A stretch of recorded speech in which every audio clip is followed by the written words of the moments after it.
নমস্কাৰ গাইজ, মই আছোঁ আজি নতুন এটা ঠাইত। মই আছোঁ নগাঁও জিলা জালুকবাৰী এখন ভাগৱতী সমাজ সোণালী জয়ন্তী বৰ্ষৰ সামৰণি অসমৰ বিভিন্ন প্ৰান্তৰ পৰা অনেক গায়ক কৰি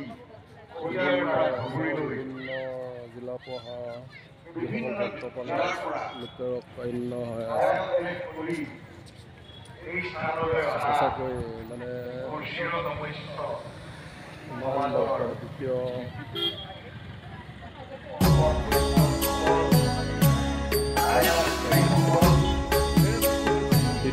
বৈকুণ্ঠ পৰিস্থিতি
গৈ তাল দুনীয়া পাঠ কৰিলে তাৰ পাছৰ ব্ৰহ্মথা আনন্দা সিদ্ধা প্ৰয়ংকা মহানিধা মই বোলে মধুৰতু পৰম মধু জয় বোলে যিটো কৰে সিহিছে ৰয় বোলে ৰাম নাম পাপৰ গণি ৰয় বোলে ধৰ্ম শিৰোমণি পাবই বোলে অমৃত স্বাদ